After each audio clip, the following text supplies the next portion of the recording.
皆さん、こんにちは。はじめまして。シャリアルミラッチです。先週、ঢাকাでハリム提起する人気のレストランをあなたに教えました。今日は家でハリム作る方法を教えます。家のハリムはあまり辛なくて、夕方の軽食として子供たちがとても好きです。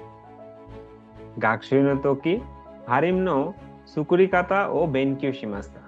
ハリムにはギア抜き、ココモッチュ、豆類、玉ねぎ、そして赤とガリシャが入っています。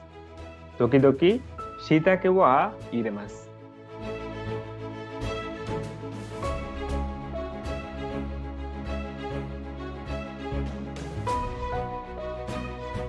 最後に、生姜とラーメンをのせて料理が出してください。ハリム家で作るのは簡単です。でも、ちょっと時間がかかります。ぜひ食べてみてください。ありがとうございます。